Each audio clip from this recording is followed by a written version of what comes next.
దాంతోపాటు పేదవాళ్లకు ఏదైతే హాస్పిటల్లో ఉన్నటువంటి రోగులకు పండ్ల పంపిణీ కార్యక్రమాలు కానివ్వండి, బ్లడ్ డొనేషన్ క్యాంపు, మరి అదేవిధంగా చెట్లు నాటి మొక్కలు నాటేటువంటి కార్యక్రమం, ఇవన్నీ కూడా చాలా రాష్ట్ర వ్యాప్తంగా పెద్ద ఎత్తున చేపట్టడం.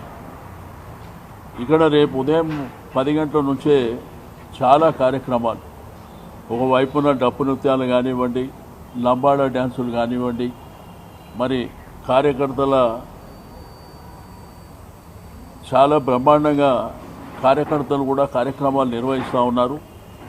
దాంతోపాటు మన హాల్లో కూడా సాంస్కృతిక కార్యక్రమాలు, మరి జానపద గీతాలు, తెలంగాణ పాటలు కూడా మా కళాకారులు బ్రహ్మాండంగా రేపు నిర్వహించడం జరుగుతుంది.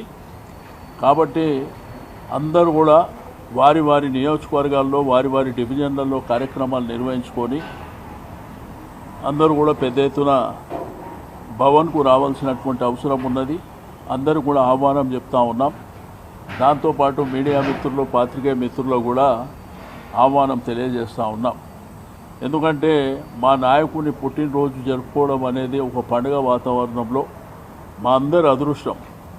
కార్యకర్తలకు, నాయకులకు, ముఖ్యులకు, వారిని అభిమానించే వారికి అందరూ కూడా మరి ఎంతో ఆనందదాయకమైనటువంటి సందర్భం.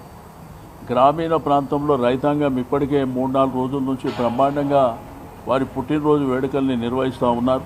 వారందరూ కూడా అభినందనలు తెలియజేస్తూ మరి రేపు ఉదయం మీ ఏరియాలో కార్యక్రమాలు చేసుకొని తెలంగాణ భవన్కు రావాల్సిందిగా రిక్వెస్ట్ చేస్తూ ఉన్నాం. కాబట్టి అందరు ఆహ్వానితులే, అందరినీ కూడా మరి పెద్ద ఎత్తున రావాల్సిందిగా కోరుతా ఉన్నాం. ఓకే, మీరు ప్రెస్ మీడియా ఇది అయిపోయినాక లోపలికి రండి.